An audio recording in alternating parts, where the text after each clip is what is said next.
Yes, it was my way.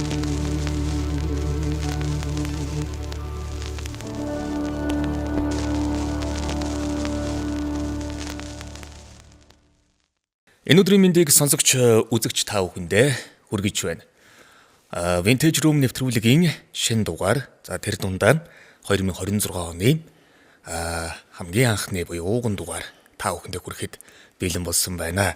За өнөөдрийн дугаарт хуучны өрөөнд маань Монголын бид бүгдийн соёлын бие тулан бит бус өвийн нэг болсон морин хуруулан хөөмийн гайхалтай аялгау гайхалтай уран бүтээл сонсогч үзэгч та бүхний маань сонорт тань хүрч зүрхэн тань ихшээлхэд бэлэн боллоо. Өнөөдрийн дугаарт Монгол улсын гавьяат жүжигчин морин хуурч хөөмийч за ашид маань ирсэн байна. За урилга хүлээж аваад ирсэн танд маш их баярлалаа. За ингээд нийт үзэгч сонсогчдоо энэ бэлэгтээ сайхан өдрийн мэндийг өргөн дэвшүүлье. Тэгэхээр цоо шинэхэн пянзуул ирсэн байна. За пянз форматаар цомгоо гаргасан байна. Урд нь бол нэвтрүүлэг эхлэх юм та ярьж шít урд нь бол би нэг 3 цомогтой гэд. За тэгээ энэ удаагийнхан цомог бол пянз форматаар буюу гайхалтай тансаг форматаар одоо таны гар дээр ирж тэгээ шинэ оны хамгийн анхны гайхалтай бас бэлгүүдийн нэг танд энэ байсан болоо гэж одоо бодож байна. За энэ пянзны тухай хоёлаа нэвтрүүлгийн дундаас хойшоо ярина. За энэ бензинд орсон уран бүтээлүүд ямар уран бүтээлүүд орсон, яагаад энэ уран бүтээлүүдийг шигтгэж өгөх болсон юм бэ гэдэг талаараа. За энэ ярианы өмнө хоёлаа яриагаа бүр эхнээсээ үүдгэлээсээ эхлэе гэж бодож байна. Тэгэхээр та одоо айл аймгийн хүн юм тийм ээ одоо монголчууд гэдэж нутаг усаа эхлээл мэдлцдэг тийм ээ. Таны нутаг ус хаана уу? Хаана багнаас өнгөрөв? За би бол Улаанбаатарын Улаанбаатарын хүүхэд. Миний одоо эмээ өвөө аав гэд ярих юм бол одоо дандаа Өмнө Говь аймгийн харьяатын юм усуд. Манай эмээ бол одоо Өмнө Говь аймгийн Манлай сумд төрсөн. Манай өвөө манай аав өнтер бол Өмнө Говь аймгийн Баян суманд одоо төрж өссөн ийм усуд. Гэдгийг ээж маань одоо Доронтын Баян уулын ийм усуд өгшөлтэй усуд байдаг. Тэгээ ер нь багасаа нөгөө эмээ маань урлагийн хүн байсан. Аймгийн Өмнө Говь аймгийн театрт бас их олон жил ажилласан. Дараа нь Хинтээ аймгийн театрт ажиллаж байгаа нь хамгийн сүүлд одоо Дөөр бүжгийн Эрдмийн театрын туслах найруулагчаар одоо гавьяаныхаа амралтанд гартал ажиллаж байгаа. Ингээд одоо гавьяаныхаа амралтанд гарсан хүн байдаг. Тэгээ эмээ маань л ер нь одоо бас тэр нутаг бас говийн одоо усууд их дууч хуурч бас юм олсод шүү дээ. Тэр утгаараа одоо бас энэ том ачига одоо урлагийн хүн болгоно гэж одоо бас үзчихсэн үндсэн дээрээс бас 1986 онд ингээд шалгуулад тэгэл одоо юунд хүчин бүжгийн сургуульд анх элсэж орж исэн да. Тэгэхээр яг энэ урлагийн одоо зам руу амаргүй зам штэ. Бас урлагийн хүний амьдрал хэцүүлэгдэх тийм ээ. Маш их тэсвэр төвчээр шаардна. Тэгэхээр энэ салбар руу эмээ тань өөрөө урлагийн хүн байсан учраас таныг яг энэ чиглэл рүү бол хөтлж аваадсан байж тээ. Тийм одоогор бол консерваторт 86 онд та юуны ангид орвоо? Хийл хөгжмийн ангид орсон. Утас хөгжмийн ангид орсон байна тий. Хийл хөгжмийн ангид орсон хүү хизэн морин хуур сонирхоод хөөмийч болоо. Тэгэхээр олон багшийн гар тамцсан байхаа та. 1986 онд одоо бас ингэж юу гэж мэдэхгүй хүүхэд. Тэгтээ шалгалтай өгöd. Тэгээ намайг ороход ч юмс 300 гаруй хүүхэд шалгуулж исэн. Тэгээд одоо бас тэндээс 36 хүүхэд шалгалтай өгöd ингэ тэнцэж исэн. Тэгээд одоо манай ангиас чинь бас их олон сайхан хүүхдүүд төрсөн шүү дээ. Тэр ангиас ихэд. Одоо манай төрийн сойрхолт дуучин болд байна. Камертоны медиа байна. Тэгээд одоо манай урлагийн гавьяац зүтгэлтэн болсон хийлчдээги байна. Тэгэл одоо дуучин Номинч гэдэг юм уу. Тэгээд жүжигчин одоо Монгол Улсын гавьяач жүжигчин Амгаланбаатар. Тэгээд одоо тэгээд их алдар нэртэй олон сайхан хүүхдүүд бас төрсөө. Тэгээд одоо шалгалт өгөөл орж исэн. За тэгээд тэр үед чинь бас юу болсоо 90 92 онд чинь нөгөө алдсан хувьсгал гэдэг шиг. Тэгээд тэр үуч юу урлагтай мантай болоод нэг 2 жил завсралсан хийлээсээ гарсан. Тэгээд өөр сургууль сурж ягаад тэгээ 94 оноос бас урлаг одоо нийслэлийн 10 жилийн 50 дугаар дунд сургууль тэр Чинчлүүн гэж одоо дуу хөгжмийн багш маань анх санаачлаад урлагийн анги гэж одоо нийс. Одоо тэрний маань суур энэ Бадмараг ахлах сургууль гэдэг соёл урлагийн их сургуулийн одоо харьяа 9 дугаар 10 дугаар ангиас энэ авдаг хаа. Тэнд ингээд морин хуур үндэсний хөгжмөнтэй холбогдоод алдарт морин хуурч Баатар хөгжмөний шав болоод ингээд одоо морин хуур хөгжмөнтэй бас нэг урлагаас нэг 2 жил хүнд ирээд буцаад одоо Сөөсийн харьяа тэр сургуульд ороод ингээд морин хуурч мэргэжлэр төгссөндөө. Ингээд морин хуурч хөөмич болох нөгөө эхлэл тавигдсан байж тээ тийм ээ. Эхлээд та мэдээч морин хуур. Тэгээ морин хуурын багштай болсон байж танаад хөөми гэдэг зүйлийг.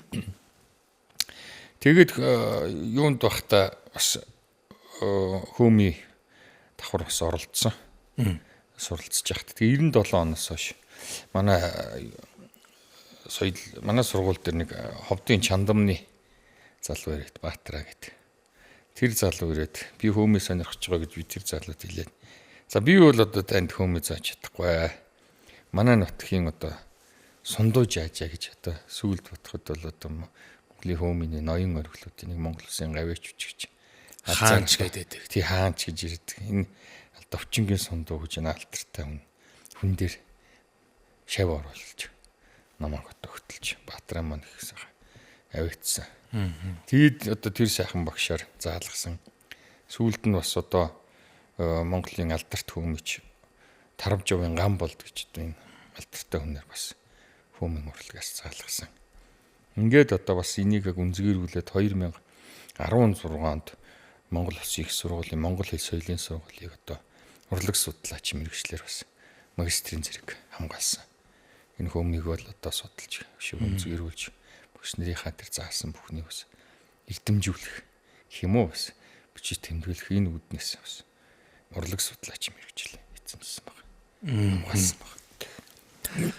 Та 2025 буюу өнгөрсөн жил Монгол Улсын гавьяач үчигчин гэдэг одоо эрхэм хүндтэй тэр одоо цолыг тийм ээ тэр гавьяаг бол хүртсэн. Тэгээ энэ гавьяаг хүртэхийн тулд маш олон жилийн хөдөлмөр, маш олон жилийн хичээл зүтгэл одоо мэдээж орсон байгаа.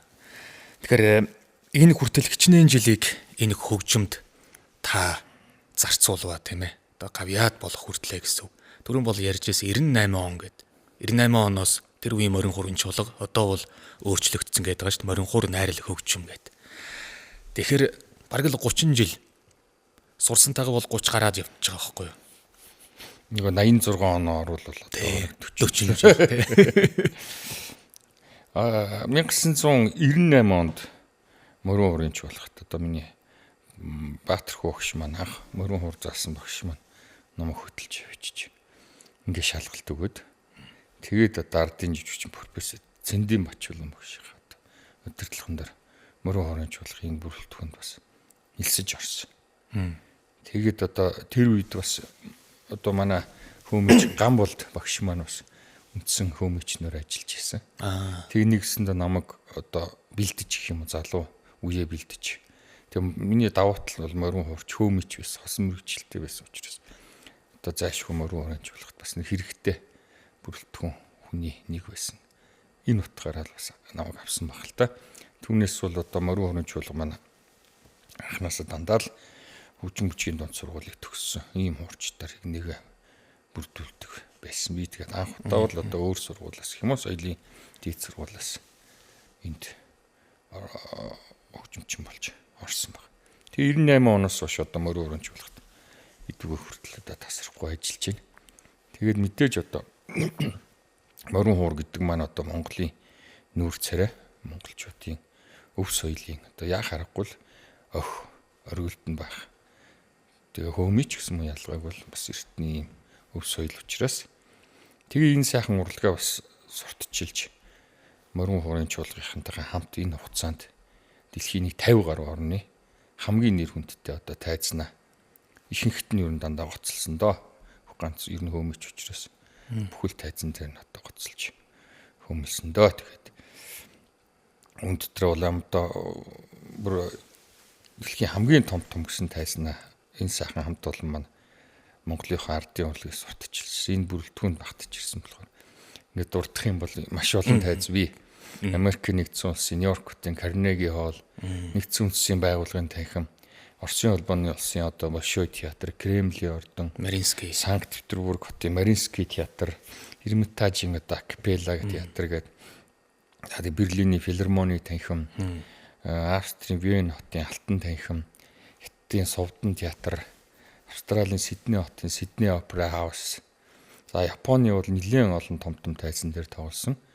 Тэгээд одоо Токио хотын NHK холл, Японы эзэн хааны ордон гэл одоо Францын Парис хотын ЮНЕСКОгийн танхим, Францын Парис хотын Версалийн хааны ордны Дорин театрч гэдэг юм уу. Ингээл одоо дурдвал дэлхийд одоо нэр хүн дээрээ маш өндөрт орох ийм олон тайзан дээр бас Монголын ардын урлагаа сурталчилж яваа бүтэлж байна. Тэгэхээр гарч үзээгүй том тайз бол бараг байхгүй.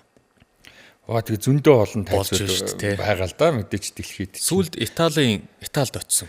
Италийн филармоны танхимд тоглосон. Дэлхийн сонгодог урлагийн өлгий. Тэгээд дээрээс нь бас нөгөө юун дээр Ватиканы вант улсын жижиг хот улсын тий улсын дотор бас анх удаа тоглосон баха нардын урлагийнээс. Тэгээд бас сайхан урлагийн буйнаас сайхан газар ингээд тоглож бас Монголынхаа урлагийг сурталчилж яваад бас их баяртай байдаг юм аа.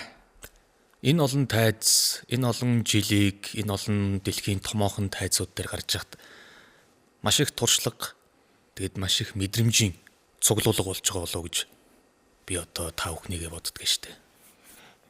Тий, одоо бас сайхан туршлагууд болно. Анх бол мэдээж явж байхад л мэдээж бас л сандрах, эмээх янз бүрийн зүйлүүд байна шүү дээ. Тэгээд хэд бол энэ бүхнээсээ туршлага суугаад улмал одоо чамбаа сайхан тогтож байгаа. Миний хувьд гэхээс илүүтэйгээр манай чуулга маань ч гэсэн манай энэ хөгжмийн салбар маань ч гэсэн өөрөө сайхан хөгжиж нэг үед бол одоо бас л нилээ 90 цент төгрөг гэдэг шиг сайхан хөгжиж байгаа шүү дээ. Түүнээс биш л одоо энэ сонгодог хөгжмүүд бол хичнээн 100 жилийн түүхтэй хөгжлийнхөө өндөр шатанд хүрсэн ийм одоо урлагууд байгаа шүү дээ. Морин хуур хөгжим бол үндсэндээ тэгэл 1970-аад оноос хойш ч гэдэг юм уу. Хөөмийн урлаг ч одоо 1950-ад онд л анх одоо тайзан дээр гарч судлагдаж хүмүүсийн анхаарлыг татчихлаа шүү дээ. Тэр нөгөө бүх ард түмний язгуур урлагийн наадам болдог гэсэн тэндээс Ховд аймгаас оролцсон хүн анх л одоо хөөмийг бас их шиглүүлж ийм урлаг байдаг юм байна гэдэг. Тэнд нь одоо бас Алтай магтаалыг найруулж бичиж ингэж анх тайзан дээр их шиглүүлжсэн. Тэгэхээр одоо их л хожуу шүү дээ чинь одоо хагас 100 жил гаруй энэ түүхэнд л одоо яажсэн. Энэ урлаг чинь маш хүчтэй хөгжиж байгаа шүү дээ. Одоо өөр урлагууд бол хэдэн зуун жил ямар хүчтэй хөгжөөд. Тэгээ одоо бол энэ нэгсэндээ дэлхийн нийтийн одоо бас сонирхлыг татчих шүү дээ. Нөгөө манай уул уурхай ашигла нууц ордон маань ингээд одоо бас л нэгдэж ийн гэсэн үг. Энэ бол ер нь бол хөөмийн урлаг энэ төр бол дэлхийн одоо бас цаашдаа сонгодог урлагийн хэмжээнд үнэлэгдэх ийм шат руугаа орно гэдэгт бол би эргэлзэхгүй байна. Яагаад тэгэхээр нэлээд хэдэн жилийн өмнө бид нэр одоо Италийн Венец хотын одоо 58 дахь удаагийн дүрслэх урлагийн бяналд 58 дахь удаагийн бяналд оролцсон. Эндээс бол оролцоход дүрслэх урлагтай хамт Монголын хөөмийг ингээд бас дуу хөгжимтэй ингээд хослуулж бас тэнд тоглосон. Тэгэхэд бол одоо нөгөө тэр контемпорари урлаг одоо 21 90-ийн одоо сонгодог урлаг. Энэ урлагийн одоо хөгжмүүдийн бид нар чинь тэр том павильон чи Венецээр нь бүтэн явж амжихгүй юм чинь. За Оросыг, Японыг, Америкийг ч гэдэг юм уу, Канадыг өндөр хүчтэй орнуудын юг одоо павильоныг очиж сонирхъя. Тэр урлагуудын сонирхъя. Тэгээ мөн л ялгаагүй хөгжимтэй холбож байгаа тэр дүрслэх урлага. Тэгээд очихд чинь Япон руу энэ тэр ингээл павильон ойртоход гаднаас нь ерөөсө хөөмийн аялгуу шиг аялгуу сонсогдож байгаа байхгүй. тэр бидний бичлэгийг тавьсан ч юм уу гэд гайхана. Тэгээ ойртоход бол биш тэрийг нэг электро хөгжмөр хийцэн. Тэр ер нь бол явж энэ ер нь дэлхийн нийтийн чиг хандлага бол бас эргээд энэ байгаль руу хандсан ч юм уу энэ хөөмийн тийм эффектийг. Гэхдээ тэд нар чинь бол бид нар шиг бие махбодоор гарахгүй шүү дээ. Электрон хөгжмөр энэ. Ерөнхийд нэг чиг хандлага нэг тиймэрхүү чиг хандлага руу явж байгаа юм болоо гэсэн тийм бас ойлголт төрсөн шүү дээ надад. Тэгэхээр энэ бас хөөмийн урлаг, морин хуур, Монголын юм бүтээсэн, монголчуудын бүтээсэн нүүдэлч авах бас илүү байгаллаг, сүнслэг юм урлаг бол нэлийн бас хөгжлийнхаа өндөр шатанд хүрэх байхаа гэж бодож явдаг шүү дээ. Бүх юм хиймэл оюун ухаан, бүх юм ийм хиймэл тийм ээ. Тэгээд түүнийгээ дагаад дэлхийн олон аюулуудын нэг нь болохоор хүн байхаа болох үедээ хүн сэтгэл, хүн чанар гэдэг зүйл алдагдах үедээ гэдэг айдас шүү дээ. Тэгэхээр энэ айдсыг эргээгээд нөгөө хөгжлийнхөө оргил цэгт хүрсэн эсвэл маш оюун ухаанд одоо цөөн хідэн хүмүүс эргээгээд бидний амьдрал, бидний одоо мөн чанар, энэ утга учир гэдэг юм чинь угтаа бол байгаль буюу энэ хүн холбоо юм байна штэ гэдгийг дэлхийн бас олон орны нөлөөлөгч гайхалтай эрдэмтэн урлагийн хүмүүс ч гэсэн хэлээл өгдөг л да. Илүү нөгөө ах руугаа ойртож чинь гэдэг. Тэгээ таныг ингээрсэн нөгөө хөөми гэд ингээд судлаад үзэхээр нөгөө Алтай язгуурхны одоо дундаас үүсчээ гэд нэг бас нэг яриа байдаг штэ тийм ээ. Тэгээд Алтай нөгөө их ноён оргилууд уулсын үргэлжлэл маань цаашаага болохоор саяны нуруутай. Тэгээ саяны нуруу нөгөө одоо Туваагийн нутг руу нэвтэрдэг ч юм уу. Тэгээ өмнөд талаараа нөгөө Шинжаавар. Тэгээд үүнийгээ дагаад хөөми гэдэг зүйл маань хойд урд хоёр хөршид бас ингээд тархчээ гэдэг нэг юм домог байдаг. Домог нэм одоо үүслийн түүх гэдэг нэг юм зүйл уншижсэн. Хөөмийн урлаг бол одоо хүн төрлөختний одоо маш эртний ийм урлаг л да. Одоо хүний одоо орчин цагийн хүний энэ ярьж өгүүлж байгаа энэ өгүүлхэн эрхтэн яг боловсроод яг ийм хэл яриа үсэд энэ дуугаа гаргаж чаддаг болсон. Энэ цаг үетэй л одоо чицүү ийм урлаг гэж үзэж байгаа. Цолоо гуай байна, яа цэвэл гуай байна. Энэ том хэлний эрдэмтдийн хэл шинжлэлийн ухааны эрдэмтэн доктор энэ улсуудын ном хэвлэлүүдээр бол одоо хүний энэ тагнаа хөндий буюу энийг бол хөөмийн хөндий гэж хэлж байгаа шүү дээ. Тэгэхээр бүр хэл нэршлэн хөтл одоо хөөмийн хөндийг эргэтэнтэй хүртэл холбоотой болоод эхэлж байгаа. Цааш судлал их олон зүйлүүд байгаа. Ёлын энд байдаг одоо үехийн энүүдийг одоо хөөмийн одоо хэсэгч гэдэг юм уу юу амтан дээр хүртэл дандаа тэгж нэрлэгддэг нь хоолон багал зүрийн хэсгийг. Тэгэхээр бол одоо монголчуудын дунд хөөмийн одоо маш эрт дээрүүд үсчээ гэдэг юм одоо домогч байна, хэл ярианууд ч байна. Ном хэвлэлээр ч гэсэн бичсэн зүйлүүд судар дээр олон зүйлүүд байна. Одоо энэ хүннүүгийн үед байсан хятадын одоо шаогийн дуу гэж сударт хүртэл одоо хүннүүчүүд Монголд олзлогдоод бас олон жил байсан тэр генерал хэлэхдээ хүннүүчүүд дайн байлдаанд одоо ороод тэгээ оройн бүгдээрээ түүдэг гал тойрч суугаад тэр шаогийн дуу буюу тэр цуур одоо хуур одоо хоолойн цуурч гэж ярьж байгаа. Тэр ч байгаа хөгжмөрөөч байгаа. Энэ аяа идэлгүү гаргаж одоо түүдэг галаа ингээд тойроод их найрлж зингэдэг байсан. Энэ аялалгыг сонсоод би гэрээ одоо их сансан байсан учраас одоо дэрэн дээр яг нулимстай олон хоногийг өнгөрөөж исэн гэдэг. Одоо ийм судар дээр хүртэл одоо хөөмийн тухай бичсэн байдаг. За тэгээд хөөмийн үүсэл гарал домог гэвэл маш олон зуун домгууд байдаг. Тэгээд таны яг саяны хэлсэнтэй холбоотой маш их олон газар яригддаг нэг түгээмэл домог бол эрт дээр үед нэг шилийн сайнэр оргож босгож одоо энэ алтан ууланд бүгж явж байгаа. Маш сайхан дуу чимээ гаргадаг голын дэргэд очиж хонжээ. Тэгээ мэдээж одоо тэр алтан улсаас их авч байгаа голч нь бол талын одоо гол шиг ингээд нэг жирэлцээд орсохгүй шүү дээ. 3-4 мянган метрээс их авч урсж байгаа голч. Асар их хүчтэй дуу чимээ гарган тэр хад завчил тэр хүрхрээ бүх зүйл одоо цуур хатахаар юр бус юм одоо гайхамшигтай хөгжим шиг сонсогддог хүчтэй их холоос бүр хөнгөн сонсогддог. Тэг энэ дууг одоо дуурайж дуурах гэж оролдсноор хөөмийн урлаг үүссэн гэдэг ийм домогтой. Тэгээд одоо ер нь монголчуудын өвөг дээдс бол бас нүүдэлчин, малчин, анчин ийм усуд байдаг учраас харьцангуй суурин соёл иргэншилтэй хүмүүсийг бодох юм бол энэ байгаль дэлхийтэйг харьцах, тэр дуу авийг одоо дуурайж, дуурах, сонсох энэ мэдрэмж бол мэдээж маш өндөр баг тэр улсуудаас илүү. Одоо бид нар чинь гихт чинь л ингээл хотод ингээл амьдраад явахад дээр од гарч байгааг ер нь л анзаарахгүй шүү дээ. Байшингаас байшингийн хооронд явбал тэр тэнгэр рүү ер нь бараг л харахгүй шахгүй шүү дээ. Ингэтлээ одоо бас ингээд байгаль дэлхийгээс хөндөрч шүү дээ. Одоо бид нар өөрсдөө нүүдэлчин соёл иргэншилтэй мөртлөөсөө л ингэж хөндөрөхөр чи олон зуун жил одоо тэгээд суурин соёл иргэншилтэй болсон улсууд бол бас аргагүй.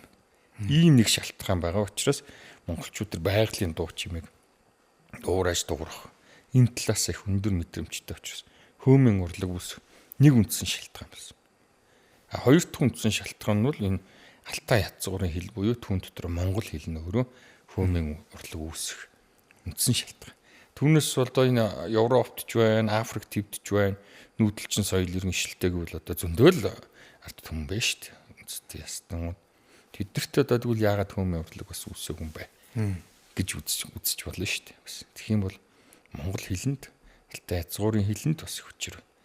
Яагаад тэгэхээр энэ хэл маань өөрөө үндсэндээ авиах шиг хугалган гаргадаг хэл. Гахгүй гэж ярьдаг бид нар.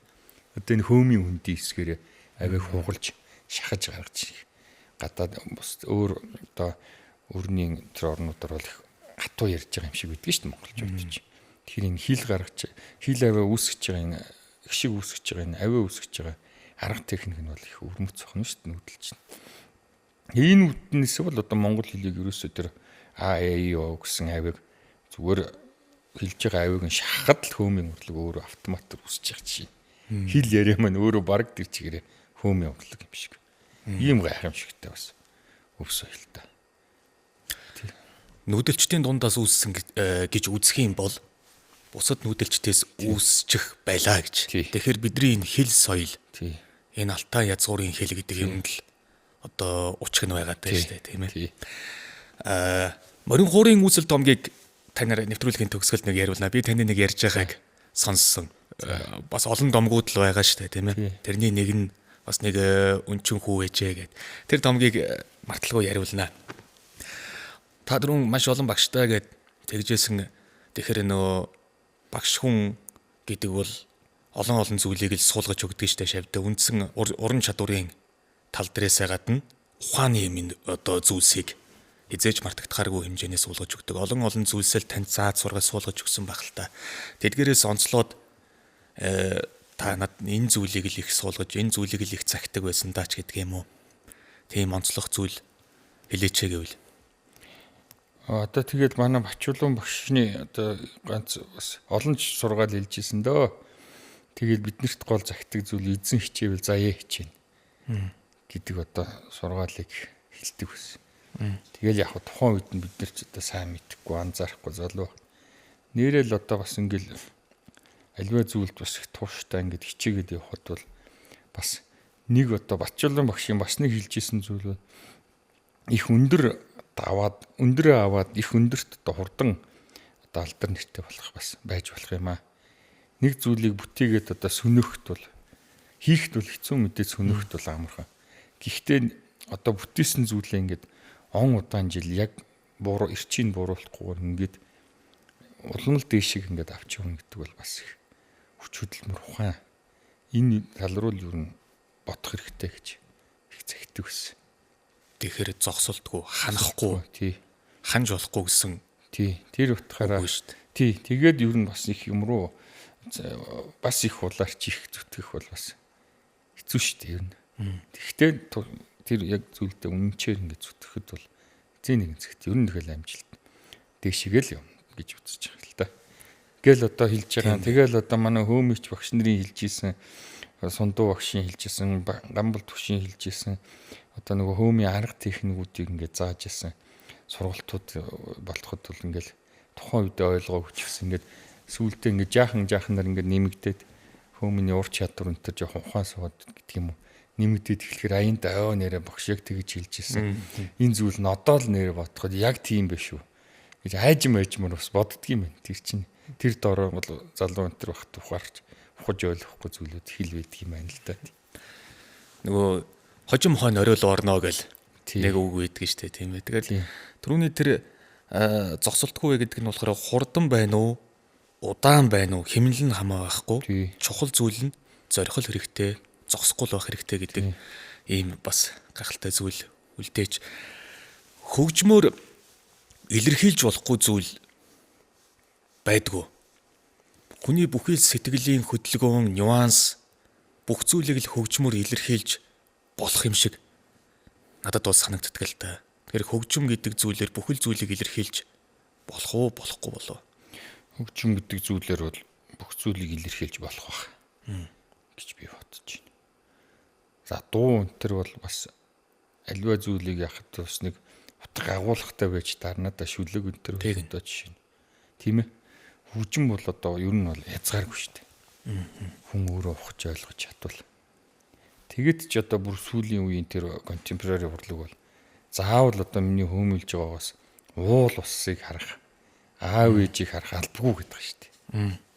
Тэр хүн ухаж ойлгож байгаа зүйл нь юу вэ? Чөлөөтэй сэтгэж ер нь нэг тийм сэтгхүүн тал руугаа бас урлагч нэлээд явж байгаа гэж ойлгоод байгаа шүү дээ одоо. Заавал аав минь ээж минь гэж дуулахаас илүүтэйгээр одоо бас л хүн юу сэтгэж бодож юу төсөөлж болох вэ? Бүрэн боломжтой болж ийн гэж бодож байна. Тэр утгаараа бодох юм бол хөгжим бол бас зах язгааргүй зүйл байгаад байгаа. Дуу гэхээр бэлэн утгыг нь өгчгөө. Утгандаа л хайрцаглагдах гэдэг. Яг тэгж би тэр утгыг. Хөгжим гэхээр хүн бүхэн өөр өөрийнхөө мэдрэмж сонсож байгаа тэр одоо орчин орон зай цаг хугацаанаас хамаарат хөгжмийн хэл гэж нэг өөр хэл байдаг юм л да тий. Тэгээ би сүүл таны нэг ярилцлагыг уншижсэн юм аа. Гэхдээ нэвтрүүлэг бэлдэнэ гэж зорж биш. Анхаарал татсан гарчигтай нэг ярилцлага байсан. Нэлээд хэдэн жилийн өмнө Монголд хөгжмийн ийм стандарт одоо хоол буюу заал тай залгаа гэдэг. Тэр нэлээд олон жилийн өмнө л байсан. Одоо хэр чанарч ба? Одоо манайд чинь хөгжмийн яг урлагийн тайз нэг ширхэж байхгүй шүү дээ. Бас л бүр байхгүй. Одоо манай улсын филармони гэдэг хөгжмийн хамгийн том хүрээлэнд одоо морин хурамжуулах, морин хур найрал хөгжим манай одоо харьяалагддаг байхгүй. Тэгээ эн чинь одоо үндсэндээ манай хамгийн том нь манай симфони оркестр маш олон хүнтэй. Тэгээ морин хур найрал хөгжим орж байгаа. Тэгээ Баян Монгол биг банд орж байгаа. За ингээд 3 одоо том чуулга байгаа. Энэ ч өөр газар одоо багтаах ч гэдэг юм байдал болох. Өөр газар ингээд яг үндэс байхгүй одоо филармони гэдэг маань хөгжмийн хүрээлэн учраас нэршил нь өөрөө хөгжмийн байгууллагууд ингээд байрших хэвээр тэнд тэр урлагийн тэр улсын. Гэхэд л одоо 100 гаруй том бүрэлдэхүүнтэй энэ олон хөгжимчд байж ахт чинь манай заал ихтэл филармони заал маань ихтэл одоогоос хэдэн онд юм да 20 гаруй жилийн өмнө 30 гаруй жилийн өмнө баригдсан соёлын төв өргөөний одоо юу шүү дээ кино театр шүү дээ кино гаргадаг кино зааланд ийм зориултын бус зааланд л одоо жишээ нь байж байгаа шүү дээ. Тэнд бол одоо амхандаа л тэгэл бид нар чинь юу явахт одоо энэ филармони удирдлагын улсууд манай өөрхөө нөгөө нэг юуг нь мод зодоор хийгээл нэг акустикийг яачих. Тэгээ анханасаа зориултын бус учраас. Уул нь бол шүү дээ гоё хөгжмийн заал байвал хөгжим сонирхож байгаа үзэгчдийн тоо нэмэгдэх байхгүй. Тэгвэл одоо энэ бид нэр бас муу л яриад идэг янз бүрийн урлаг байна шүү дээ. Одоо Монголд их төвөмөл болоод байгаа. Энэ урлагуудаас ч хүмүүс зайлсан шүү дээ. Тэгвэл тэр бэлэн тэр амархан дуу мод сонсгоо болно шүү дээ. Усууд ари өөр юм толгоогоо ажиллуулж эхлэх байхгүй. Хөгжим сонсоод юм төсөөлнө, ургуулan бодно. Маш том зүйлүүдийг магадгүй дэлхийн ертөнцөөс хол тэр зүйлүүдийг төсөлж бодоход хүн тархитлагаа хүртэл ямар сайхан амарх уу шүү, ямар сайхан чөлөөтэй сэтгэх үү, улс орны хөгжилд хүртэл чи айгүй том хувь нэмэр шүү. Тэгэхэд энэ зориултын заал байхгүйгаас болоод энэ хөгжмийн урлаг бас хөгжихгүй байгаа. Чөдөр тушаа болж байгаа шалтгаан энэ гой том дэлхийд алдартай хөгжимчд байна шүү дээ Монголд. Одоо том театруудад том сургууль энэ төгссөн хөгжимчд байна. Гой уран бүтээлээ тоглоод тэр гой акустиктай зааланд тоглох. За нэг микрофон тавиад нэг бүхэн өргөнд тоглох хоёр чинь газар тэнгиж зөрөөдөө шүү дээ. Тийм. Ханамж авахгүй юм байна. ханамж авахгүй. Тэр гарч байгаа тэр торгон өнгө, тэр гой сүнслэг мэдрэмж тэгээд одоо тэр гой зүйлүүд чинь ерөөсөө тэр микрофон тэр илэрхийлж чадахгүй шүү дээ. Тэгээд яг амьдаар нь сонсож ийж үнэхээр одоо нэг гайхамшигтай нэг дүүрийн дуучин, нэг зохиолын дуучин хоёрыг авчираад нэгэн зөөлхөн аялаа дуулдаг, дүүрийн дуучин өстө зүгээр хаг дуулдаг байхад микрофон тавьчихад мэддэхгүй шүү дээ. Зориултын зааланд очиод сонсох юм бол нөгөө нэг тархан дуучныг нь бол хүн ахиж сонсохгүй. Нөгөө дуучныг л сонсч чинь агуу юм бэ. Бадзар байна. Ямар амар одоо дээшээ диапазон өнтертэй юм, ямар хүчтэй юм бэ. Тембер нь ямар гоё юм бэ. Тэр чинь амьдэр сонсож байгаа юм чи. Одоо нэгсэндээ бүхчүүд хоорондоо барилдаад нөхөр авраг мөн үү биш үү гэдгээд харагдчихж байгаа спорттой адилхан шүү дээ. Тэгэхээр урлагч нь бас л тийм харуулах одоо юу байх хэрэгтэй байхгүй. Цензур байх хэрэгтэй. Тэрний тулд тэр сайхан тайз зүйл байх хэрэгтэй. Тэгэхээр хөвчихгүй байгаа шалтгаан. Тэгээд даа цаашлаад энэ Монгол улс яахгүй байгаа шалтгаан чинь бас урлагтай холбоотой шүү дээ. Дэлхийн хэмжээнд үнэлэгддэг одоо уран бүтээлчд нь угтаа бол их орондоо хурж ирээд маш гайхалтай мэдрэмжийг өгөө энэ чинээ ажиллая. Энийгээ хөгжүүлье гэж байгаа боловч өөрсдөөс нь шалгаалахгүй том хүчин зүйл бас нөлөөлж ил байна л да тийм. Тэгээд нэг ёсондоо тэр техник, технологи тэрэндээ тааруулж л гаргаж штэ тийм. Тэгэхээр энэ өөрөө хэрвээ стандартын дагуу байгаад үнэхээр яг л тэр хүний үнэхээр уран чадвар, хүч чадал нь юу юм бэ гэдгийг нь үзэгчд бүрэн утгаар нь 100% мэдрэх юм бол уран бүтээлчд бас маш гоё ханамжтай, үзэгчд нөгөө сэтгэлийн цэнгэл гэдэг шиг тэр гайхалтай таашаалыг авах нь л дээ. Тэгэхээр энэ таашаалыг маш гоё өгдөг таасаа хэллээ. Нийгэмд өөрөө эргээгээд маш том хувь нэмэр өөрчлөлтийг хийнэ л гэж байна. Тэгэхээр их урлаг гэж нэг ярьдаг да тийм. Их урлаг гэд ярихаар сөргүүлээд бодъё л доо. Баг урлаг гэж нэг юм байх гэдэг байна да. Тэгэхээр яг миний л бодол доо. Их урлаг гэдгийг тодорхойлдог зүйл нь юу вэ? Их урлаг гэдгийг чинь одоо үндсэнд нь бас ерөнхийд нь тодорхойлдог юм шалгуурууд гэх юм уу, одоо тийм школ гэх юм уу зүйлүүд ер нь аль хэдийн ятсан шүү дээ, сонгодог урлаг чинь тогтцсон шүү дээ. За энэ дөөрийн айрыг бол ингэж дуулах хэвээр, энэ одоо тембер бол ийм байх хэвээр ерөнхийд нэг тийм школ тогтцсон байдаг. Энийг одоо тэгээд хэн ялгаж явах хэвээр нэхэр нөгөө үзэгчид маань бас өндөр түвшний боловсралтай байх хэвээр. Дагаад. Тэгэхээр энэ боловсралтай байхын тулд тэр ялгах чадамж энэ зүйлүүдийг байх тайз байх хэрэгтэй. Нэг тайзанд очиод за энэ чадaltaй энэ чадалгүй мэн гэж шууд сонсоод ойлгочих биш. Хідэн үеийн юм болно. Эхлээд нэг хүүхдүүдэд авчиж сонсгож таарна. Хідэн удаа нөгөө хүүхдүүд нь одоо тэр сонгодог урлагийг ойлгохгүй эхний үед залхна.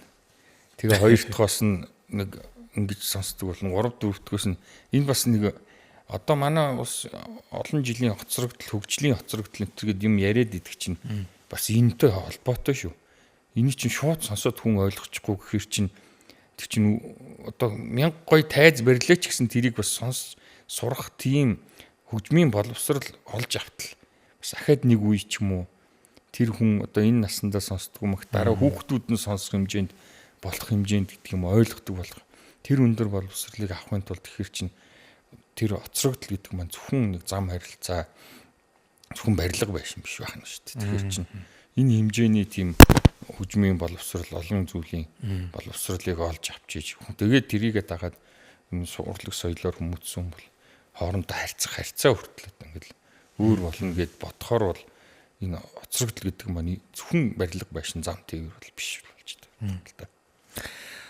Манай уран бүтээлчдийн хоцрогдол бол байхгүй гэж би хараад байгаа шүү. Дэлхийн хамгийн том тайз дээр хамгийн том л гэсэн дөрүүдийг нь авч те гоцлож одоо нэг юм яг таныг нөгөө зэрэтэл гэсэн тэдний тэр нэг хүлээж авах тэгээд алга таших тэр нь хүртэл нэг юм өөр байгаад байдаг да бусад орны. Тэгэхээр тэд нар тийм хэмжээний мэдрэмж нь хөгжиж одоо тэгээд авсан он жилүүдийг авсан байна гэсэн үг шүү дээ. Маш их юм бас өндөр боловсралтай байна. Тэгэхээр уран бүтээлчдийн хувьд бол дэлхийгээс хоцорсон зүйл байхгүй хаа гэж одоо яг би л бодож байна. Бусад дагалдах хүчин зүйлүүд нь жоохон дутмаг. Учираас одоо та өдрийн яриад байгаа зүйл нь тэн дээр л байна л да.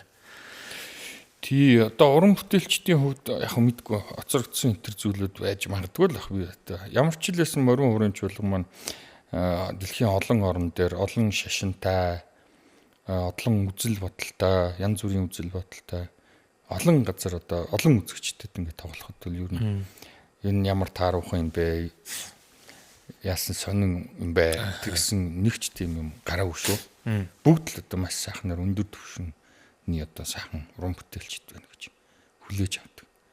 Тийм ч утгаар одоо энэ ерөнхий сайд энэ улсууд чинь Монголын нүүр царайг энэ урлагаар л одоо яачих шүү дээ харуулах гэж одоо үзэж байгаа шүү дээ. Тэгээд ер нь бол дэлхийн энэ тэнд очихд чинь урлаг соёл чинь бас их хурдцтай юмыг харуулах хэлбэр байна л да.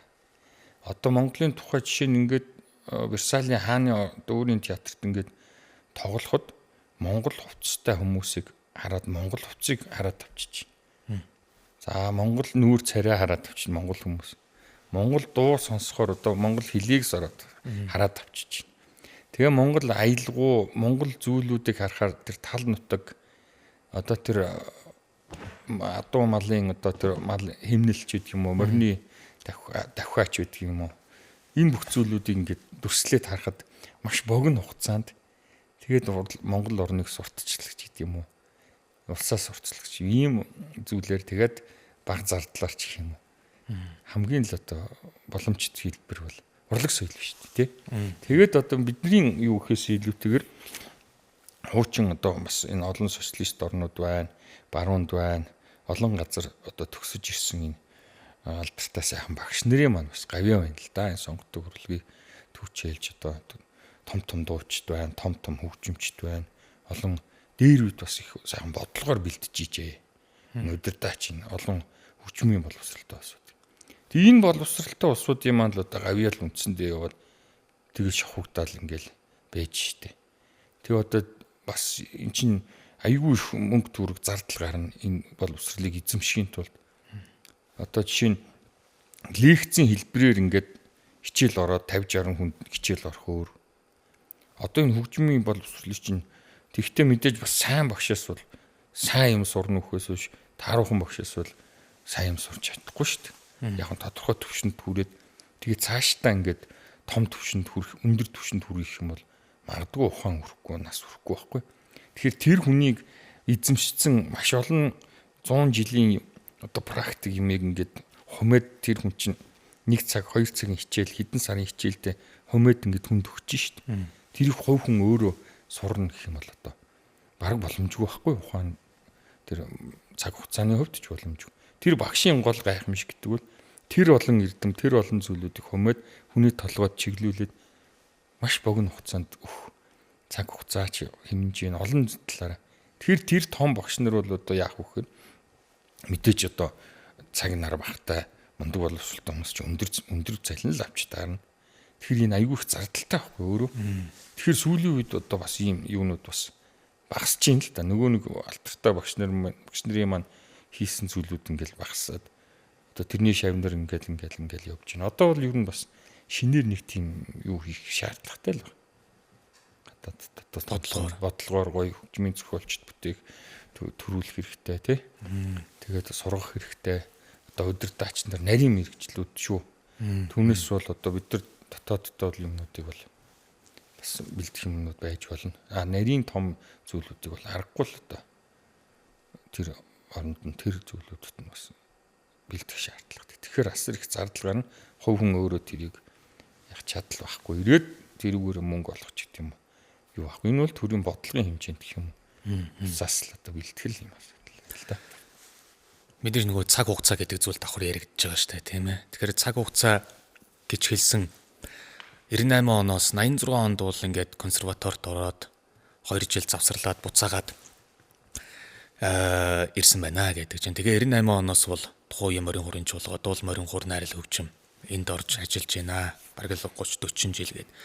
Уран бүтээлч хүн тасралтгүйгээр ингэж тууштайгаар үнэнчээр ингэж үргэлжлүүлж явхад төвчээр гэдэг зүйл бас их тулгардаг байх л та. Тэр үүнийг давахын тулд мэдээж хамт олон найз нөхөд Дээрэс нь гэр бүл. Тэгэхээр би таны одоо энэ олон жилийн турш тасралтгүйгээр ингэж үргэлжлүүлж энд хурж ирэх энэ цэг дээр очиход маш том хүч болж исэн зүйлүүдийг нь л асуух гэдэг юм л да. Бас урлагаар гэх юм уу, спортоор гэх юм уу, ер нь бас ингээл олон л мэргэжлүүд байгаа шүү дээ. Тэгэхээр нэгдүгээрт энэ сонирхол их байх шүү дээ. Өөр Дурлах. шүү дээ. Биш баг. Ямар ч үед л одоо ер нь дуртай байх шүү дээ. Энэ бол бас үний нэгдүгээр чанар юм шүү. Мэдээж тэгээ авьяас бэлэг юмнууд байдаг байх л да. Хамгийн гол нь сонирхол байх шаардлагатай. Тэгэхээр одоо нөгөө хүүхдүүдэд зөв мэрэгжлийн эзэмшүүлэн тэргээ яриад идэг бол бас чухал юм болов уу гэж би бас бодоод идэг шүү дээ. Би тэгээд имээ маань баг мэдээ орох цагаас л хөгжмийн хүн байсан учраас би тэгээ хөгжмийн орчинд байсан учраас ингээл дуртай л байсан. Би одоо өөрийгөө өөр мэрэгчлэр яана гэвэл төсөөлдгүй. Тэгээ саяны хэлж байгаа бас яг зөв. Энийг оюуны ажлууд гэж байдаг байхгүй. Улсууд тэгэхээр зарим зүйлүүдийг ялгаж бодохгүй байх шүү. Жишээ нь биеэр үлдэх ажил гэж байна. Өдрийн 8 цаг ажиллаждаг ч юм уу ажил.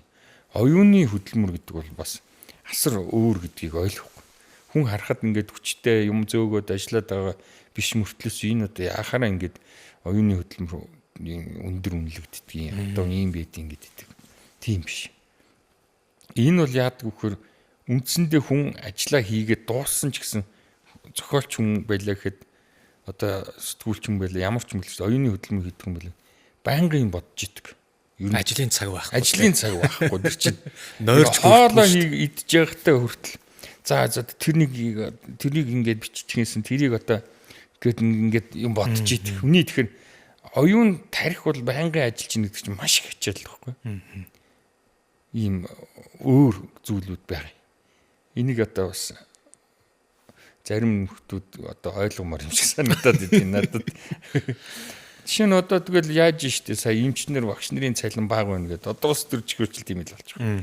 Яар чинь тэгэл энэ одоо гудамж талбай цэвэрлдэг хүмүүсийн цалингаас бага байна гэдээ яриад идэг. Нийгэмд нөлөөлж байгаа усуд байгаа штэ тэр багш нарын тэр чинь. Урлаг соёлынхан ч гэсэн бас ихэр бол бас хэцүү. Хоёрдугаарт ингээд яриад идэх юу урлагийнхан бол яах вэ тэгээ өөртөө алтураа хийгээд урсгалаараа мөнгө олоод ингээд амьдрын үсттэй тэргээд зарим усуд ярьдгийн. Бас тийм урлагийн салбарууд байна л да энэ дуучид мөчд шин шогон тэргээд байж болно. Тэгвэл одоо эн чинь найрал хөгжим гэвэл Монгол улс чинь төрөл юм бол найрал хөгжим гэж байх шүү дээ. Үндэсний хөгжмийн найрал гэж. Тэгвэл тэр дотор чинь одоо их хуур байна. Одоо янз бүрийн хөгжмүүд байна, арын хөгжмүүд байна. Ингээд энэ зүйлүүд чинь нийлж иж багаараа ажиллаж иж Монгол улсыг сурталчилж байгаа том одоо тусгаар улсал гэж байгаа юм бол байх ёстой зүйл байхгүй. Тэр улсууд чинь одоо гараад алтуур хийж боломжгүй байхгүй.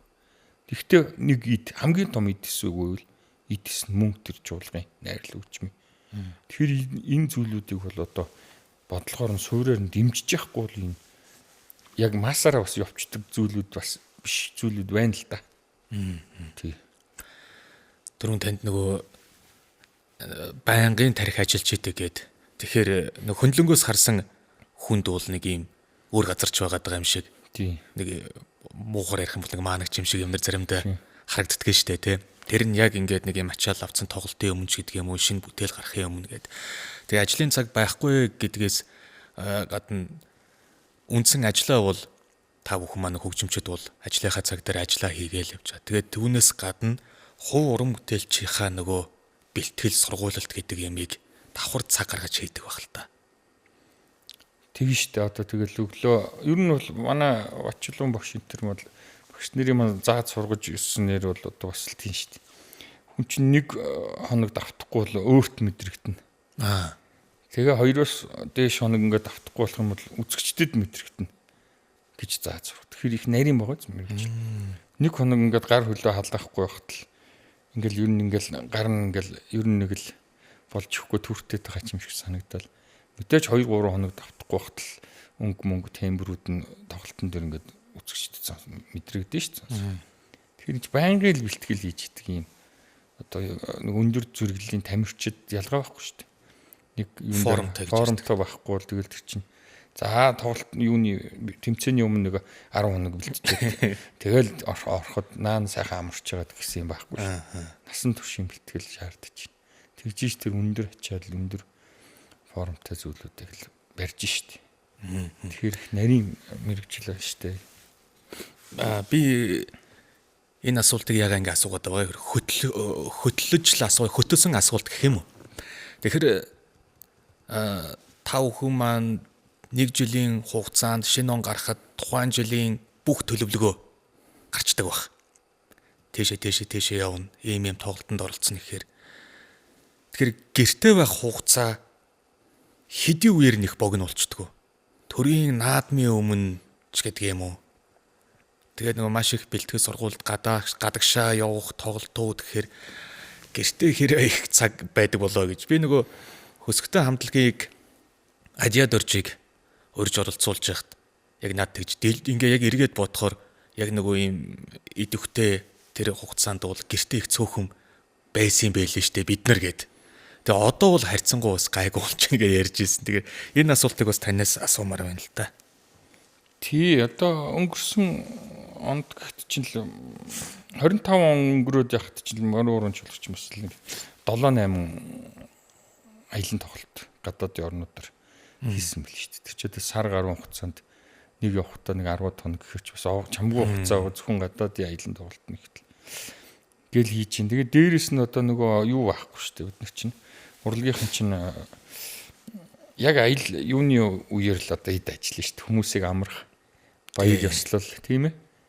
Баяр ёслол тэгэл наадам өдрч хүмүүс амарчихад бид нар тэр стадионт ч байдаг юм уу төрийн хүндэтгэлийн тоглолт гээд зөвхөн тэр тоглох биш наан зөндөө хоолоо хоног бэлдэн шүү дээ. Тэр яг хоо бидний бас нэг сайхан юм да.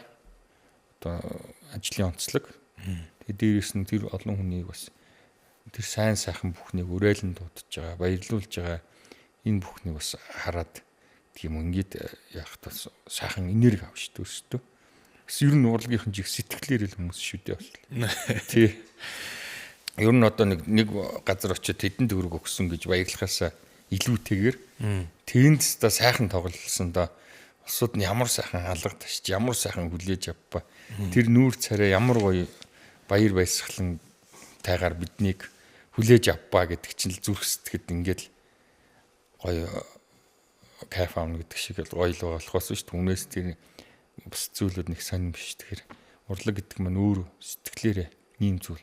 Өөрөө сэтгэлээрээ гоё хандж тэр маань хөгжим болж юм урлаг болж хүнд очиж тэр хүн маань тэрнээс бас гоё мэдрэмж авна шин. Түүнээс нэг хар бараан бодолтой хүн ч юм уу хар бараан бодолтойгоор хөгжим тоглоход ер нь тэрнээс ямар гоё ингээд хүн үйлээд сонсох тийм мэдрэмж гарахгүй байх гэж бод. Тэгэхээр өөрөө их цэвэр тий дотортой байх ёстой байж ш тэгжиж л гайхалтай цэвэр мэдрэмжийг өгөх. Тэгэхээр ингээд бодохоор бас мэдрэмжийн цуглуулга юм шүү дээ амьдрал гэж бас хэлж болохоор бид нар ингээд дандаа л бүх юмнаас сайн муу сайхан муухай баг их дунд гэсэн мэдрэмжүүдийг авч. Тэгэхээр хүн өөрөө мэдрэмжийн цуглуулга юм шиг байна л да.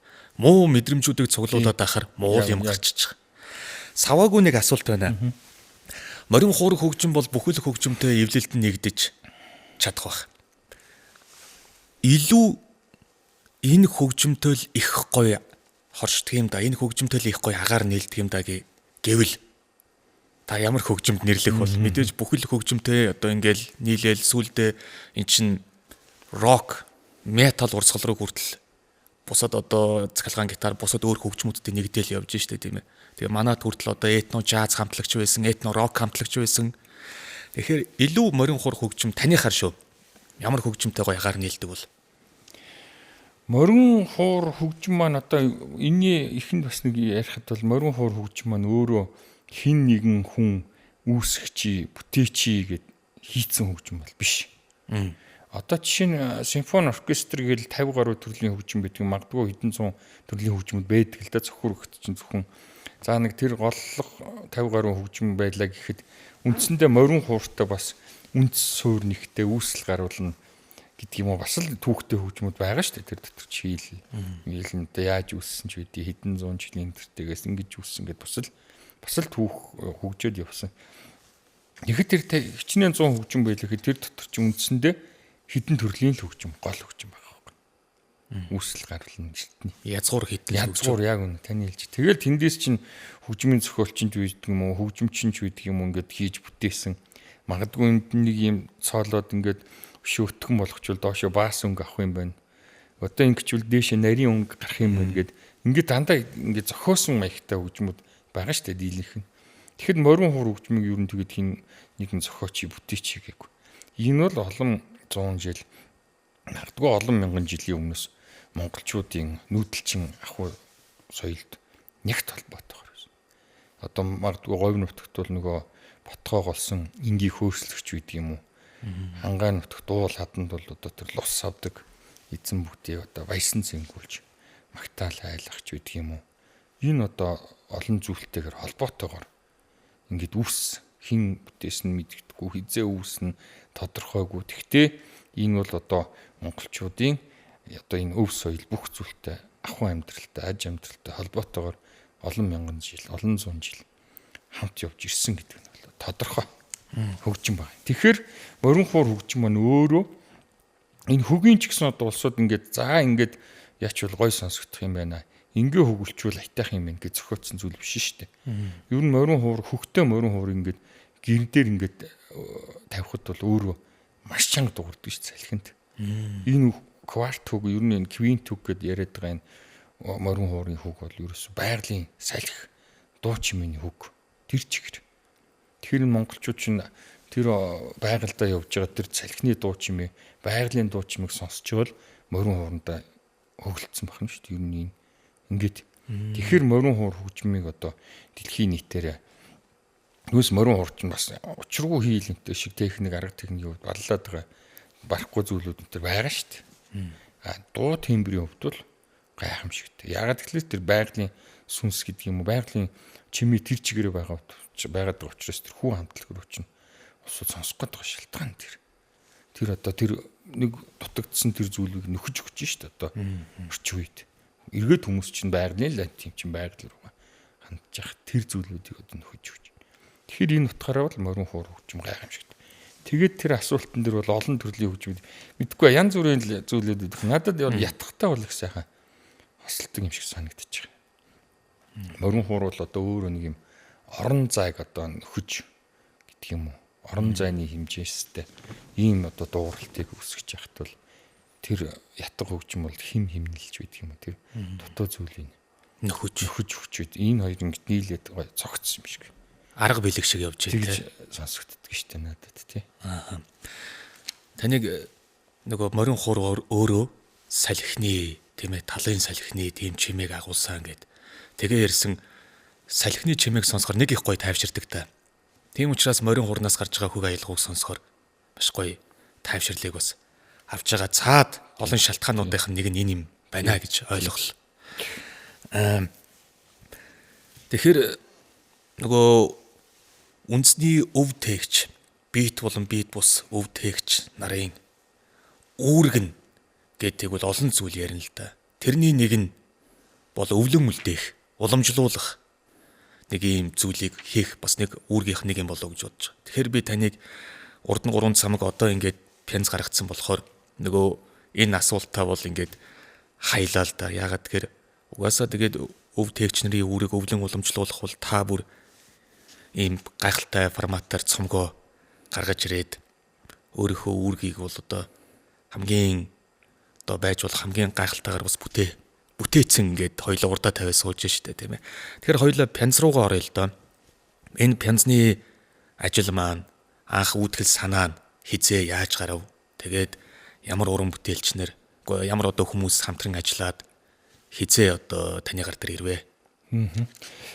Энэ пянз гэдэг маань одоо надад бол гой санагддаг. Энэ пянзны нэр маань болохоор хоёул нэрнээсээ эхэлж байна. Хуурын их шиг хөөмийн уян гэсэн. Тийм нэртэй пянз. Энэ юугээр бол би 3 байна уу 4 удаа нийтдээ нэг тоглолт хийчихсэн юм аа. Одоо хуурын чулгад орсноос хойш. Тэгэл тэрүүгээр ер нь нэрийдээд нэрлсэн байгаа. Тэгээ ер нь бол надад нэг тийм ингээд 3 4 цомог гаргасан. Дээрэс нь хүмүүсийн цомогт бол бас 20 гаруй цомогч байна дөө. Хамтарсан гэвэл одоо зөндөө л цомогт ажиллаж илаа. Ард нь нөгөө дуу муу тоглосон, аялгуу тоглосон, хуур хөөми юу шигтгсэн. Хөгжимчд ихэнхдээ ард нь л болоод байдаг. Тэгээд харагдахгүй л болохоор зөндөө л аялгуу олон хүнээс идэ, олон хүний юмд ажиллаж илаа. Тэгээ яг надад нэг тийм учир дутагдaltaй санагдсан зүйлүүд бол ер нь байсан.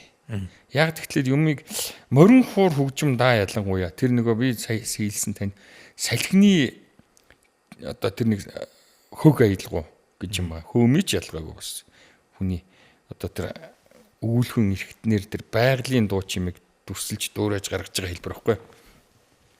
Тэгэхээр энэ тал руугаа ороод ингээд үзэх юм бол нөгөө дижитал хэлбэр чинь болохоор мөлөлг айчдаг юм ерөөсөө. Би нарийн одоо нөгөө юуных нь хэллэгээр мэдэхгүй байна. Техник одоо ямар зүйлүүд байдаг. Мэргэжлийнх нь үг хэллэгээр мэдэхгүй байна. Ямар ч гэсэн зүгээр миний сонссноор бол сайхан мөлөлгөөл цэвэрлээд цэв цэвэрхэн л болгоод хайчдаг юм лээ. Тэгэхээр бол би тэгээд пянз нөгөө өдөртөч төвшин сайхантайгаа хамт хоёулаа нэг лагер дээр нь сууж байгаад тэгээд тэдний пянз тоглохч юм пянз сонсоод тэгээд тэн дээр чи нэг юм гоё Баян Монгол чуулгыг сонссон юм аа. Тэгээд нэг юм гоё кайф авдсан шүү дээ нөгөө Баян Монгол үлээвэр найрал хөгжим үлээврийн тэр гоё юг сонсгоор чи нэг юм клаб цууцсан нэг тийм гоё мэдрэмж авдаг шүү дээ. Яг тийм мэдрэмж надад төрөхгүй. Тэгээд би юу н заа нэг пянц хийгээд ярьж ирсэн. Тэр дачтайгаа ойлаа. Тэгээд дээрэс нь бас нэг өгүүлэгдэж байгаа юм гэхээр морин хуур хөгжмийн тэр нэг бус төгжмүүд бол бас гайгүй янзлахад нэг мэддэхгүй зүйлүүд байдаг. Дижиталаар яхад нэг ялгаагүй өнтер сонсогдох зүйл. Морин хуур хөгжим чинь өөрөө дэлхийд ирэх хялгасыг адууны сүүлээр хөрөөдөж байгаа, үрж тоглож байгаа дэлхийд ирэх цорын ганц хөгжим байна. Тэгэхээр тэр нэг амьд морины эрч хүч энерги гэдэг зүйл чинь монголчууд ярьдаг штеп. Морин хуур дуурсан газар жавар хурдгуу, морин хуур сонссон хүний сэтгэл сэргийж хэмэр бадардаг. Энэ утгаар одоо нэг шинэ зүйл нэгт хүртэл гэртээ нэг сайхан морин хурд уурах гэсэн гээд яриад идэх чи оргүй зүйл бас биш байна.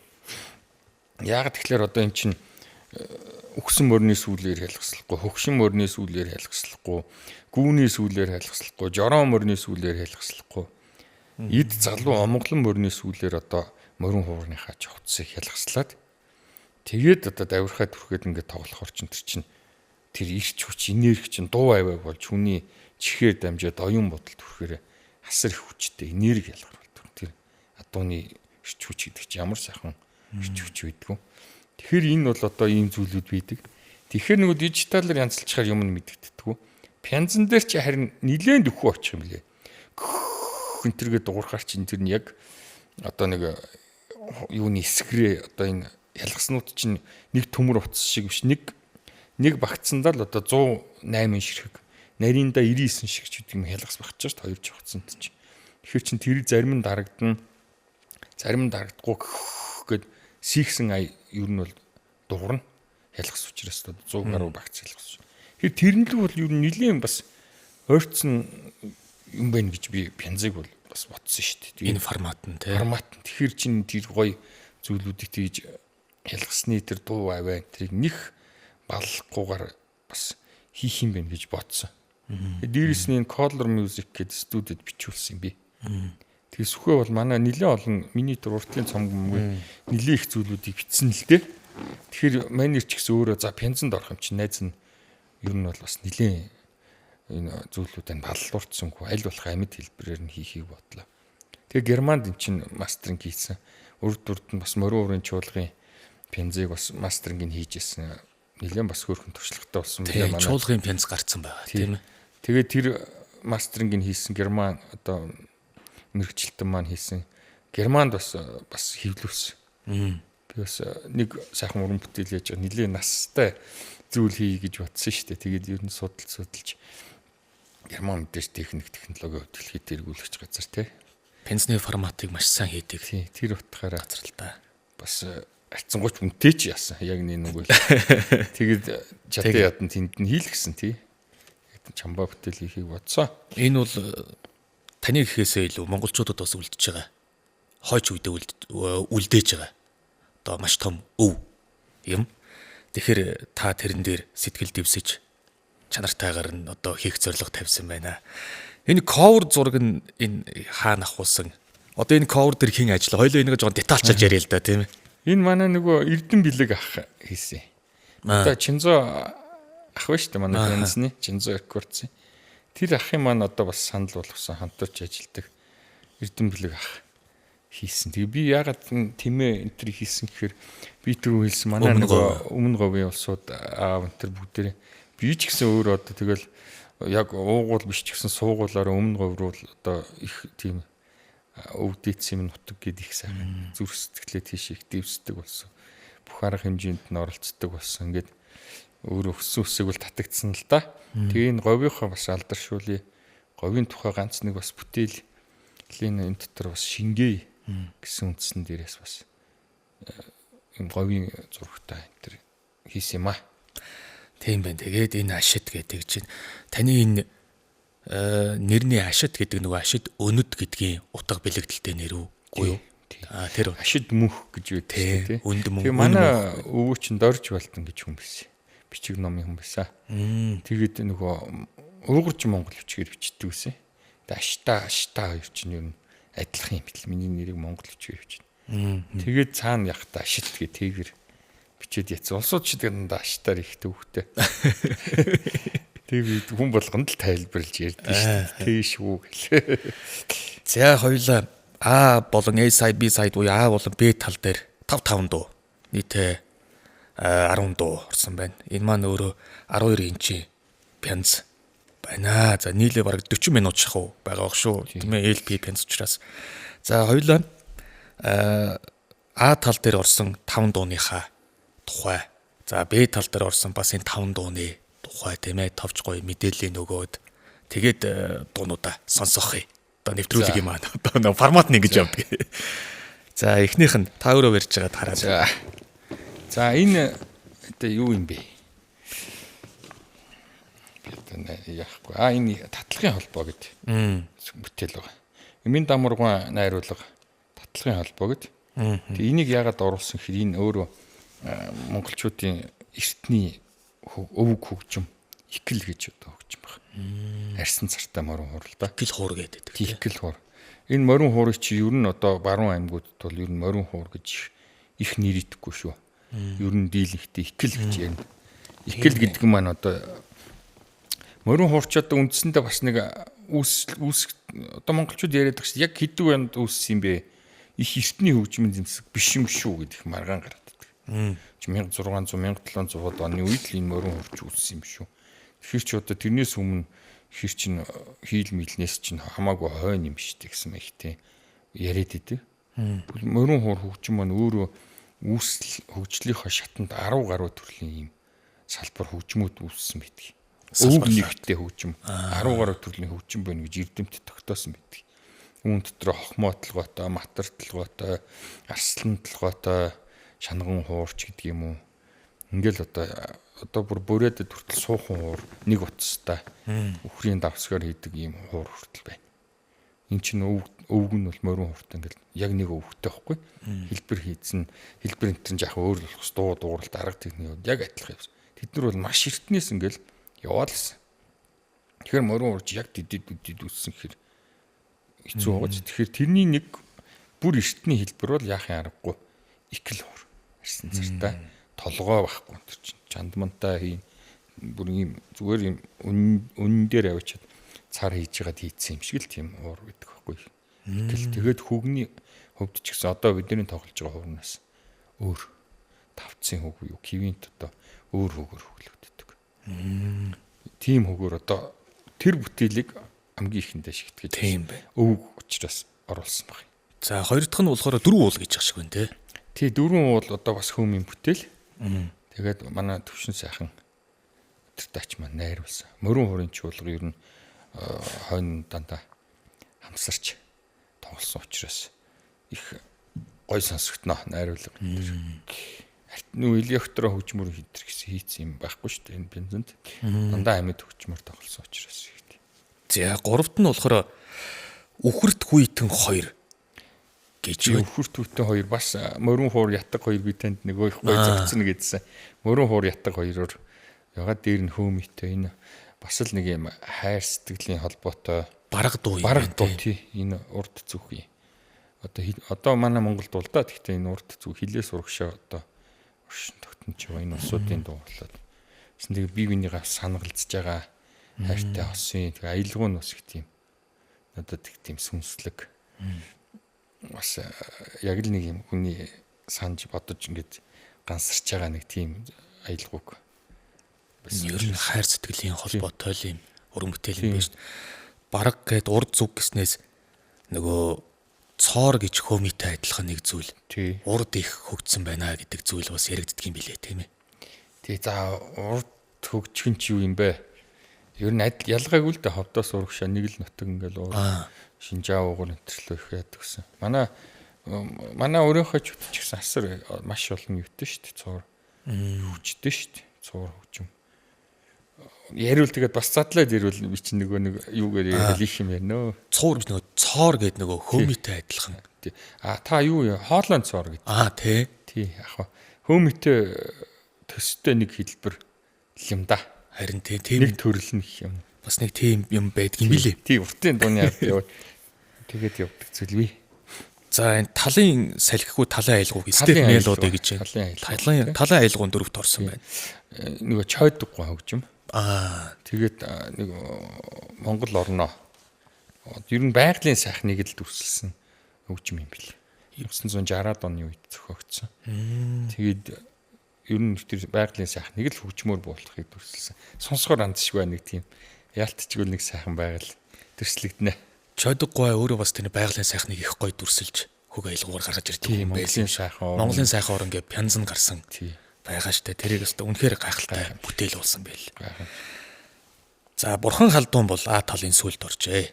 Тий бурхан халдуун маань одоо нөгөө манай ардын жүжигчин Хөтөлмөрийн Баатар Жансан нуруугаа Чингисийн кино гэдэг штэ мөнх тэнгэрийн хүчинд орохоо тий. Тэр киноны одоо хөгжмөс сэтүүлж яг хөөмөнд зориулж бичсэн баг. Тэгээд энэ бүтээл бас их гоё.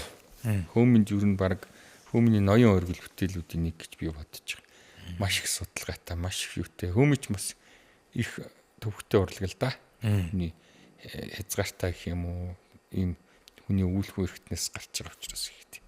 Тэгэхэд бол юу н маш судалгаатай, маш их сайхан бичсэн учраас их хөөмний ноён өргөл бүтээлээ. Тэгээд одоо нөгөө Чингис хаан маань ингээд за нөгөө миний шадар туслахууд маань хаана байна, тэр хатан маань хаана байна гэдэг ирэх зүйлдэг шүү дээ. Нэг бурхан халдуун дээр гарчаад өмнөх амьдралаа гэх юм уу энэ зүйлүүдийг тэр бодож байгаа тэр зүйлүүдийг бясалгаж байгаа энэ үед нь яг ишгэлж идэг ус. Их гоё тийм бясалгалын ихтэй хөгжим бий дээ. Тийм хэсэг бас нус товчон дээр гардаг тийм ээ. Тэр хэсэгт нь яг зориулж бичсэн юм л.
За B тал дээр нь эхнийх нь composition гэж юм те. Тий, одоо юу юм да.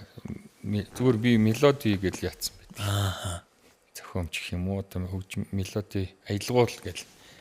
Тийм анх манай Гамбол багш маань Бачулан багш хоёртой. Тэр нь Японы хөгжмийн зохиолч Мичирү гэж хүн.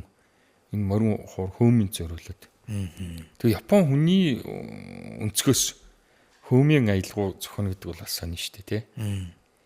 Тэгээ химнэл энтрийн хувьд бас их сонин өвөрмөц гоё бүтээл баг. Тэрийг багшийнхаа бүтээснийг би одоо давтаж гэх юм уу?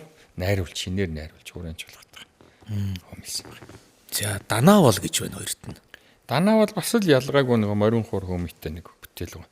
Би энэ морин хуур хөөмийтэй өхөр түүтэн Данаавал энэ яагаад оруулсан юм бэхээр Пенз маань хайцсангуу нэг юм тоглолтын маягтай шоу өнтрихээс илүүтэйгээр бас жоохон релакс гэдэг юм уу, юу гэдэг юм, жоохон сонсоод ингээд нэг жоохон хүн өөрөө бодох үүсэх юм уу, ингээд нэг тийм тайвшрал авах үүсэх юм уу, сэтгэхүйн хөвдөх юм уу, тархитал байгаа. Энэ үднээсээ бас нэг хөөмийг энэ талаас нь бас оруулахыг хичээсэн юм аа. Тэгэхээр нэг ганц нэг 2-1 номерыг бол тэгж оруулсан. Аялгууны хөвд их гоё. Хүн ингээд сонсоод бясалгал хийхээр ч юм уу нэг тийм аялгуутай гэж бодож байна. За гуравт нь болохоор Монголын хөөмийн four forms of гэсэн байна те. Юу хөөмийн дөрвөн төрөл. Хөөмийг одоо үндсэндээ тэрнээс хойш 80 одоо 50 эд оноос хойш анх тайзан дээр гараад ингээд хөөмийн мань хөгжсөн гэж үзэж байгаа. Тэгээд ер нь анх 1900 хөөмийн зориулсан айхтар бүтээл энтер зүйлүүд байгаагүй байж байгаад миний багш Гамбол багш 1989 онд байна 86 онд Франц руу анх явахдаа хөөмийн бүтээлийг морин хууртай ганцхан морин хууртай. Тэгээд энэ олон төрлүүдийг Монгол хөөмийг ер нь хамтарч ингээд нэгтгэж ингэж нэг бүтээл болгож хөөмөлсөн. Тэрийг бас оруулсан. Энийг сонсоход бол Монгол хөөмийн маань яг хэдэн төрөл байдаг юм бэ? Яаж тухарддаг юм бэ гэдгийг л ер нь зохицоор нь мэдээд авчих юм боломжтой. Тийм зүйл. За дөрөвт нь шаргын жороо. Шарган жороо. Тий, шарган жороо юм байна. Тий, шарган жороо гэж дуу байдаг юм лээ. Дуу байдаг. Тэгээ энэ дууг ятхын дөрвөлтэй. Яаж Жамбал сүрэн гэж одоо манай хөгжимч нь найруулсан да. Тэр мундаг чихтэй мундаг хөгжимч байдаг юм аа. Жансан Норвега ч нөгөө саяхан Монтгай цэцэн хатны 30 жилийн болсон шүү дээ. Тэр кино өснө. Тэгээ тэндэн зориулж Монтгай цэцэн хатанд кинонд зориулсан дан хөгжмийн бүтээлээрээ тоглолт хийсэн соёлын төвөргөнд ганц 2 жилийн өмнө нөө. Тэгээд хийхэд нөгөө киноны усуд маань архивт гээд юуг нь авчдаг юм бэл. Ихээр нь хөгжмийн бүтээл одоо нотын тэр чиг нь өөрт нь ямар ч бүтээл байхгүй. Тэгээд тоглолтоо хийх гээдсэн. Тэгэд энэ бүтээлийг найруулсан Жамбал сүрэн маань сонсож ерөөсө хөгжмийн өтгч одоо хичнээн цагийн бүтээл шүү дээ. Бүгдийг сонсож ноотолж бүх партитурыг хийж тэгээд тоглогдчихсэн симфони оркестр морин оранж бол өчнөө олон хөгжимчд хамтраад суусан. Тэрийг сонсголоор үз. Тэгээд тэр тоглолтод ёстой алтан чихтэй шүү гэжсэн чинь. Норгой тэр том үнээс ч одоо тийм үнэлгээ авах гэхээр бас мундаг бичдэг найруулдаг юм хөгжимч юм байна. Манай жуулгын. Тэрний найруулсан ийм хөгжим байна. За ингээд Бэтлийн сүүлийн дуу бол энэ одоо Сэтгэлчин гэсэн гоо. тийм go be deep in my heart миний зүрх сэтгэлдэх одоо гүн шингэсэн гом минь гэж одоо орчуулах уу тийм ээ. За энэ бүтээлийн талаар Сэтгэлчин гэсэн говь гээд энэ гол одоо энэ финсний мон юу л болоод байна л да. Цөм гэх юм уу? Эндээс салбарлж гэх юм уу? Одоо нөгөө жанцсан нурган бүтэн штэ бас. Тэгэл одоо энэ говьд өөрөө бол хэлэхдээ бол энэ эзэнгүү говь нутагч нь анх очиход бол ингээд нэг хөгжмийн сонсоход мэдгэтнэ.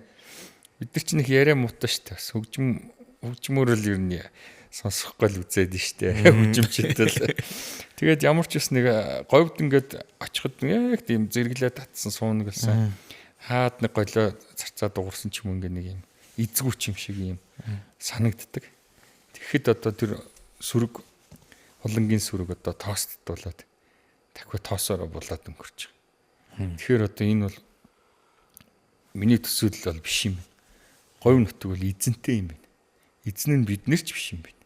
Бүр цаашлуул гэсэн тийм агуулга энэ зүйлүүдийг одоо дүрслэхийг бүр цаашдаа яриул их том агуулга байгаа ч бүр гүн юм байна. Бид нар ч эзэн биш юм. Ер нь бол явж явж. Гэсэн нэг тийм агуулга санааг дүрслэхийг энэ бүтээлдээ шингээсэн гэж одоо ярьж ирсэн санагдчих.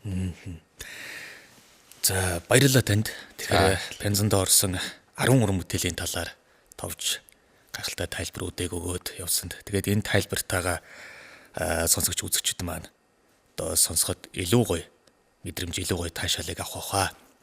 Нэвтрүүлгийн төгсгөлд таны мөрөөдөл бийсэн үү гэж одоо асуумаар байна. Яагаад ингэж асууж ийн гэхээр миний мөрөөдөл бол морин хуурын үдсгэлэн гаргах гэдэг нэг юм бас нэг ярилцлагыг би нэг уншижсэн санагдлаа. Тэр мөрөөдөл танд бийсэн болов уу? Тэгээд одоо яад юм штэ нэг юм. Мөрөөдөл ер нь биелэхэд хэцүү юм шүү. Одоо энэний төлөө л зориул насан туршдаа магадгүй ингээл зориул явах юм байна. Хичээгээл. Тэгээд энэ урлаг гэдэг маань өөрөө их тийм зарим хүмүүсийн бодож байгаа шиг тийм зүйл биш юм байна. Их агуу ирээд ямар ч одоо ирээдүгөө цаашдаа бас их сайхан том тэгтээ их гэгээлэг тэр нөгөө бидний зорж байгаа зам бүр маань их гэгээлэг ийм зүйл үүдэг. Тэгэхээр энэ бол энэ зүйлийг одоо бүтээхийн тулд одоо насан туршдаа л ингээл зүтгэж байгаа. Тэгтээ хамгийн гоё нь их гоё гэрэлтэй ирээдүйд харагдаж байгаа учраас тийшээ одоо юу гэх юм инээд их яарад их инээд баяр баясгалтайгаар одоо мөрөөдөл хөтлөө зүтгэж байгаа. Нисонос хамтлагийн нэг дууны үг шууд дууны нэр санаанд орж шít. Гэрэл тэрээдүү намайг дууднаа гэд. За тэгээ танд маш их баярлалаа. Тэгээд гал морин жилдээ яг одоо энэ морин хуурын хөөмийн одоо гайхалтай шин одоо Пенз Марматай гарсан цомгийг одоо ирээдүй хойч үедээ өвлөм үлдээж байгаа. Энэ сайхан тохиолбол нөгөө юм бүхэн цаанаасаа учиртай байдаг юм а гэдэг шиг. Тэгээ гал морин жилийн одоо босгон дээр таны Пензийн тухай ярилцаж таны энэ гайхалтай Пензонд орсон уран бүтээлүүдийг сонсогч үзэгчдэд зориулж байгаад маш их баяртай байна. Тэгээ эх жил энэ жилийнх нь гал морин жилийнх нь бүх ажил үйлсэд нь хямар цог золбоо нөөдөө байж эрүүл энх байж амжилт бүтээлээр ариун байх болтугай гэдгийг Хөгтөнгөр хажуугийн хаамт олны олон 100 мянган сонсогч үзэгчдийнхээ өмнөөс танд хүсэн өрөөё. За баярлалаа. Тэгээд нэг зүйл хэлчихв. За. Энэ Пензийг бүтээхэд бас Капитрон банк маань хамтран ажилласан байгаа. Тэгээд энэ бас их сайхан нөгөө би түрүү хэлсэн чанартай гаргахын тулд нэлээд чамгүй төсөв мөнгө гарсан. Германд одоо мастеринг хийлгэсэн, Германд хэвлүүлсэн энэ учраас. Тэгэхээр энэ Капитрон банкныхаа хамт олонд бас их баярлаа гэ.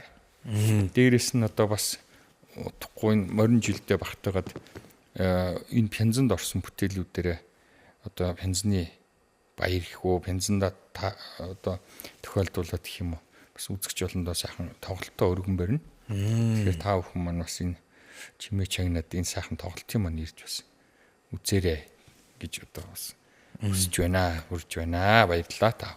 Төвөргөөн чагнаад байж байгаарэ гэж тийм ээ. За танд маш их баярлалаа. Тэгээд мэдээж нөгөө энэ гайхалтай өв соёлыг үлдээхэд үнэтэй хувь нэмрээ оруулсан Гүн албан байгууллагыг дурдахгүй бол болохгүй. Тэгэхээр саний дурдсан одоо хийсэн албан байгууллагын энэ санаачлагыг, энэ соёлын гайхалтай зүйлийг дэмжсэнд хөрөнгө оруулсанд маш их баярлалаа. Энэ бол танд биш, биднэрт хөрөнгө оруулж байгаа том асуудал шүү дээ. За ингээд энэ удаагийн дугаар маань энэ хүрээд өндөрлөж байна. Дараагийн дугаар хүртэл түр баяртай. Танд маш их баярлалаа. За баярлалаа.